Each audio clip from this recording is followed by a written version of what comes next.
Good morning and welcome to your pre-market report for Thursday, 2nd July, 2026. Let's take a quick look at the global cues, domestic trends, and stocks to watch before the markets open.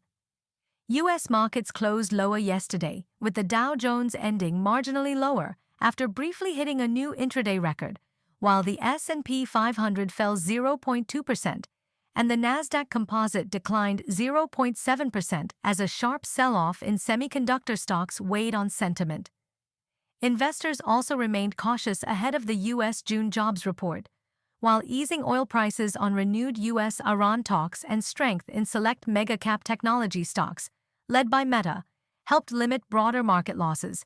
Asian markets are trading mixed to negative today as investors remain cautious ahead of the closely watched U.S. June jobs report and continue to assess the outlook for global interest rates.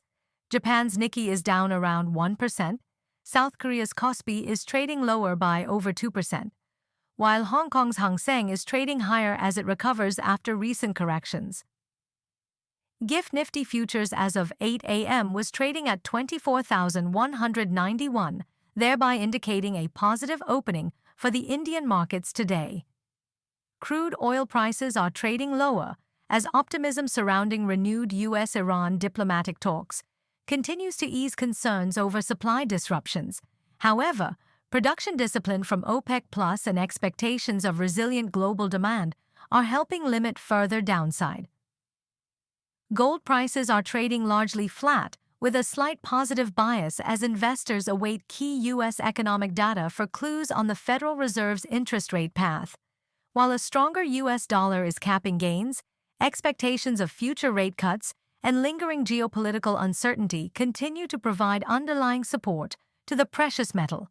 Coal India has secured a 2,831 crore rupees order from Bundelkhand Saur Urja Limited to develop a 600-megawatt solar power project, which will be executed in two phases of 300 megawatts each.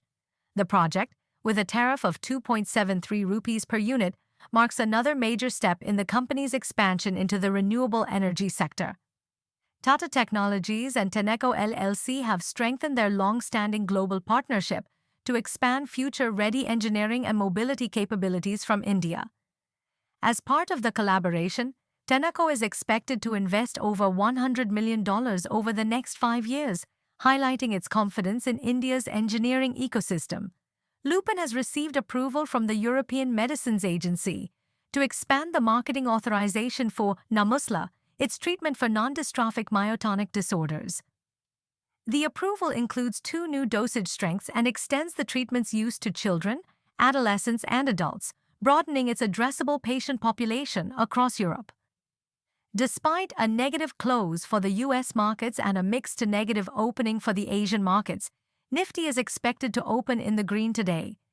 Due to the gap-up opening which is expected, levels need to be adjusted higher, with supports now being at 24,000, followed by 23,840, while resistances will be at 24,130 followed by 24,265.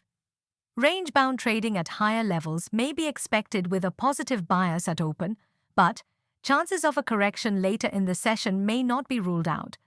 Indian markets may remain volatile due to uncertainty surrounding the U.S. Federal Reserve's interest rate outlook, the upcoming U.S. jobs report, elevated global bond yields, fluctuating FII flows, a stronger U.S. dollar, potential rupee weakness, and lingering geopolitical and global growth concerns. Softer crude oil prices, sustained domestic institutional buying, healthy corporate earnings, continued government spending on infrastructure and renewable energy, strong corporate investment announcements, and improving global risk sentiment could support investor confidence and keep Indian equities on a positive trajectory. Yesterday, foreign institutional investors were net sellers of about 1,141 crore rupees, while domestic institutional investors were net buyers of around 3,159 crore rupees. That's your market snapshot for India on July 2, 2026. As always, don't forget to like, subscribe, and hit the bell icon for stock market-related updates. Wishing you a focused and profitable trading session ahead.